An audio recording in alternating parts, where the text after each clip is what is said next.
कांग्रेस के अध्यक्ष पूर्व अध्यक्ष राहुल गांधी और लोकसभा में नेता विपक्ष राहुल गांधी अब मोदी को छोड़कर अपनी पार्टी कांग्रेस के पीछे पड़ गए हैं। आखिर अब ये सवाल सभी के जहन में है कि राहुल गांधी अपनी पार्टी के पीछे क्यों पड़ गए हैं। अभी तक तो वो मोदी के पीछे पड़े थे, मोदी सरकार के पीछे पड़े थे। तो आज हम इस वीडियो में इसी मुद्दे पर बात करेंगे। आपसे एक निवेदन है कि चैनल को सब्सक्राइब कर बेल आइकन प्रेस करें और वीडियो को लाइक एवं शेयर अवश्य करें।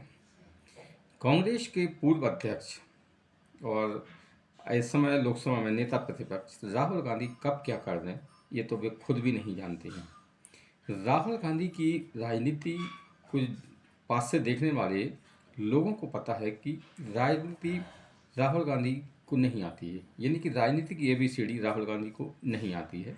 ना ही उन्हें ज़मीनी हकीकत का पता है, ना तो अपनी पार्टी की ज़मीनी हकीकत का पता है, ना ही इस देश के मुद्दों का, देश की जनता क्या चाहती है, किसी भी चीज़ के उन्हें कोई पता नहीं है। राहुल गांधी वही बोलते हैं जो उनके सलाहकार उनको सलाह देते हैं या फिर उनका भाषण लिख कर देते हैं।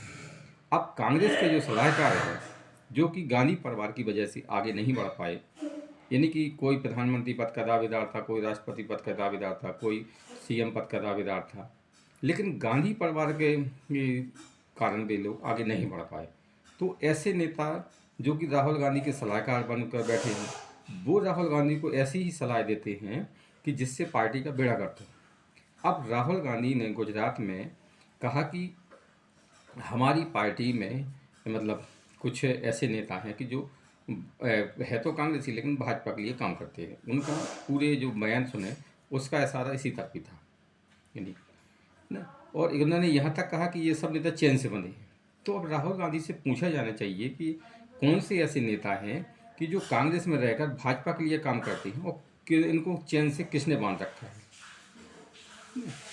अब राहुल गांधी तो ये जवाब देंगे नहीं।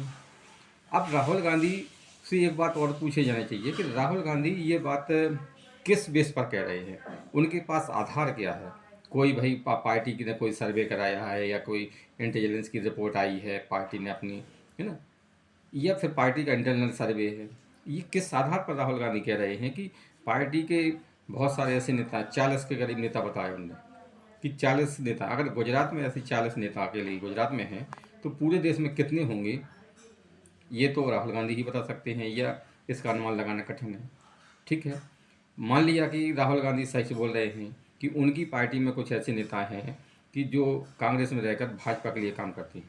तो अब ऐसे नेताओं का पता राहुल गांधी कैसे लगाएंगे और कैसे उनके ऊपर मतलब कैसे कार्रवाई करेंगे, उनको पार्टी से बाहर निकालेंगे या फिर उनको समझाइश देंगे या चेतावनी देंगे। तो राहुल गांधी ने ये तो कुछ नहीं बताया, सिर्फ स्टेटमेंट दे देते हैं। राहुल गांधी अभी तक मोदी के पीछे पड़े थे।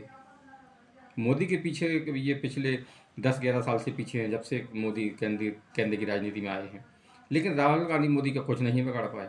अब वे अपनी पार्टी के पीछे पड़ गए हैं। तो राहुल गांधी जिस अपनी पार्टी के पीछे पड़े हैं, तो पार्टी तो पहले ही से ही कमज़ोर है, और आप पार्टी में के नेताओं को इस तरह मनोबल गिराएंगे और कहेंगे कि आप कांग्रेस में भाजपा के एजेंट हैं, तो फिर भाजपा को तो इससे लाभ होगा ही, लेकिन कांग्रेस को तो जो नुकसान होना है वो होके रहेगा। क्योंकि आप किसी नेता पर बिना किसी सबूत के भाजपा का एजेंट कर लगा दे दावा कर देंगे या कह देंगे आप भाजपा का एजेंट है, तो वो नेता कांग्रेस में क्यों रहेगा। कांग्रेस में पहले से ही बहुत सारे कांग्रेस के वरिष्ठ नेता पार्टी को छोड़कर जा चुके हैं, और जो बची खुची हैं वो भी पार्टी को छोड़कर जा रहे हैं। जैसे कि केरल के वरिष्ठ नेता शशि थरूर जल्दी पार्टी छोड़ने वाले हैं। कर्नाटक में जो उनकी सरकार चल रही है कांग्रेस की, वो भी अस्थिर हो रही है, क्योंकि DK शिव कुमार भी अब आर पार के मूड में हैं। तो राहुल गांधी ये हवा हवाई बातें करती हैं। उन्हें अपनी पार्टी में जो जगह जगह हो रहे विद्रोह, असंतुष्ट नेता हैं, जो वरिष्ठ नेता हैं, उनसे तो भी कोई संवाद नहीं करते, उनको नाराजगी दूर करने की कोशिश नहीं करते हैं। उल्टे ये कहते हैं कि आप पार्टी में भाजपा के एजेंट हैं। यानी कि कांग्रेस एक तरह से खत्म हो चुकी है, और जो बची खुची कांग्रेस है राहुल गांधी उसको भी खत्म कर देंगे अपने ऐसे बेवकूफ़ी पर बयान देकर। अब राहुल गांधी को तो कोई समझा नहीं सकता है। उन्हें जो करना है वो करते हैं, जो कहना है वो करते हैं। वो कब क्या करें वो तो वे भी नहीं जानते हैं। कभी वे जाके आपके किसी झोपड़पट्टी में चले जाएंगे, है ना, कभी व्यापारियों से बात करने लगेंगे, कभी कुछ करने लगेंगे।